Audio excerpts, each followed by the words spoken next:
আসসালামু আলাইকুম বন্ধুরা, কেমন আছেন সবাই? আশা করি সবাই ভালো আছেন। তো আমি আপনাদের আজকে দেখাবো যে টমেটো গাছ লাগাইছিলাম মনে হয় এক থেকে দেড় মাস আগে। তো আমি আজকে তার আপডেট দেখাবো আপনাদের।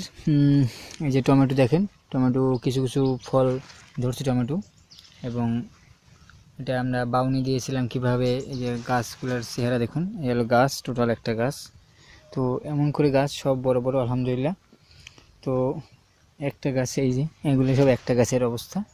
এবং টমেটো দেখতেছেন যে টমেটো ঝুলছে ছোটো ছোটো করে, এবং নতুন করে ফুল আসতেছে। এখন হলো ফুল আসার সময়, টমেটো হওয়ার সময় এখনই ফুল এসে তারপর টমেটো হবে। তো তারপরেও মোটামুটি প্রায় গেছেই টমেটো টুকটাক দেখা যাচ্ছে আর কি, প্রায় গেছে। ফুলের সাথে সাথে টমেটোও আছে।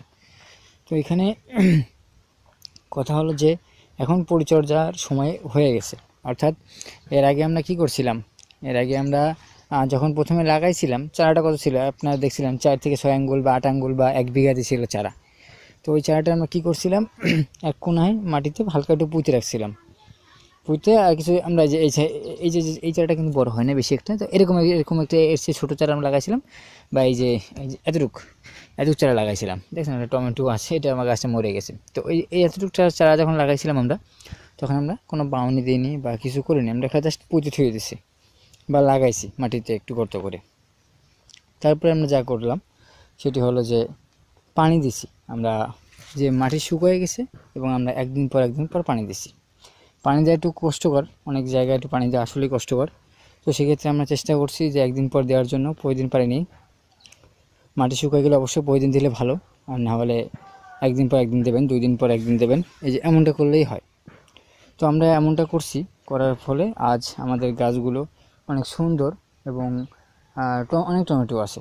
যেমন ধরেন যে এই পাশে যে গাছগুলো আছে দেখেন, এই পাশের গাছগুলো অনেক বড় এবং টমেটো বেশ, এই যে টমেটো দেখতেছেন বড় বড় টমেটো হয়ে গেছে। তো এই যে টমেটো, প্রায় টমেটো আছে এখানে, প্রায় গাছে টমেটো আছে, বড় বড় টমেটো আছে।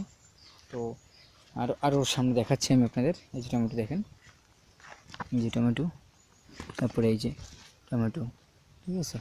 তো এরকম করে এই পাশে গাছগুলো একটু বড় হয়েছে। দেখুন পানি, মূলত আমাদের চিকিৎসা হলো এই গাছের পানি, আমাদের ভালো করে পানি দিতে হবে।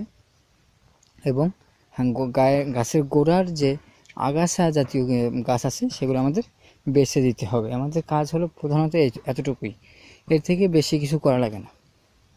তো আমরা সেভাবেই কাজ করে আগাইছি। এবং আমরা গাছের গোড়া দেখেন পরিষ্কার করা, গাছের গোড়ায় দেখছেন কিছু নাই, গাছের গোড়ায় কিচ্ছু নাই, কিন্তু অন্য কোনো গাছ নেই, যার কারণে গাছটা আমাদের ভালো হয়েছে এবং বড় হয়েছে খুব তাড়াতাড়ি, এবং ফলও দেওয়া শুরু করছে আল্লাহর রহমতে। তো এটার পরিচর্যা এখন আমরা কি করব, এখন হলো আমরা ওই কন্টিনিউয়াসলি পানি দিব। আমরা যদি পারি একটু সাদা সার দিব, ইউরিয়া সার যাকে বলে। তো আমরা চেষ্টা করব একটু ইউরিয়া সার দেওয়ার জন্য।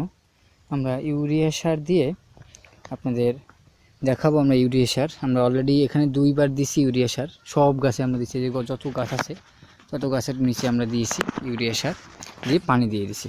সার পরিমাণ আমরা খুবই কম দিই, মূলা এটা। তো সারের পরিমাণ আমরা খুবই কম দিই আমরা গাছ ভালো করার জন্য। ন্যাচারাল পদ্ধতিতে যেভাবে আমরা লাগাইছি ওভাবে লাগানোর পরে আমরা এগুলো বড় করার চেষ্টা করতেছি, সার না দিয়ে তেমন। তবে সারের দেওয়ার কারণ হলো, যেখানে ধরেন মাটি উর্বর বা মাটিতে তেমন কোনো পুষ্টিকর খাবার নেই, সেখানে গাছের জন্য যে খাবার নেই সেখানে সার দিতে হবে কিছু। আমাদের এখানে গাছের এখানে খাবার আছে বিধায় আমরা অল্প সার দিয়েছি। আমাদের এই মাটিগুলো খুবই ভালো আল্লাহর রহমতে, এবং এখানে যে কোনো ধরনের গাছ চারা লাগাইলে গাছ খুব তাড়াতাড়ি সাজায় ওঠে এবং ভালো হয়। তো সেক্ষেত্রে আমরা সেটাই করছি। আমরা অপেক্ষা করছি, পানি দিছি চারায় এবং অপেক্ষা করছি। আস্তে আস্তে গাছগুলো ভালো হয়ে গেছে, বড় হয়ে গেছে। তো এইভাবেই আমরা যে কোনো ধরনের চারা আমরা লাগাইতে পারবো। লাগানোর পরে অল্প কিছু পরিচর্যা, গাছের গোড়াটা পরিষ্কার করবেন। গাছের সাইডে যদি এরকম আগাছা থাকে এগুলো টেনে উঠাই দিবেন, ছিঁড়ে দিয়ে আপনি পরিষ্কার করে দিবেন। দেওয়ার পরে আপনি সেটা পানি দিবেন এবং চেষ্টা করবেন যে গাছটা যাতে মরে না যায় এটা খেয়াল রাখবেন, যে গাছটা মরে গেছে, শুকিয়ে গেছে, কেন গেল, এগুলো খেয়াল রাখবেন। এবং সাথে আপনি যেটা করবেন সেটা হলো যে আইন দিয়ে দেবেন, অর্থাৎ বাউনি দিয়ে দেবেন, যাতে গাছটা সে বাউনির পর থাকতে পারে, পাশে থাকতে পারে বা উপরে থাকতে পারে, যে কোনো জায়গায় থাকতে পারে। তো বন্ধুরা আশা করি কিছুটা বুঝতে পারছেন আপনারা। আমি চেষ্টা করছি যতটুকু পারি আপনাদের বুঝিয়ে দেওয়ার জন্য। তো নতুন কোনো নিয়ে ভিডিও নিয়ে আবারও হাজির হব। আজকে টমেটো নিয়ে কথা বললাম, এরপর আমরা কপি নিয়ে কথা বলবো, কুমড়ো শাক নতুন নিয়ে কথা বলবো, কলা নিয়ে কথা বলবো, এক একটা ধরনের নিয়ে কথা বলে থাকবো। তো আজ এই পর্যন্তই। ভালো থাকবেন সবাই। ভিডিওটি ভালো লাগলে অবশ্যই শেয়ার করুন এবং চ্যানেলটি সাবস্ক্রাইব করুন এবং সবাইকে দেখার সুযোগ করে দিন।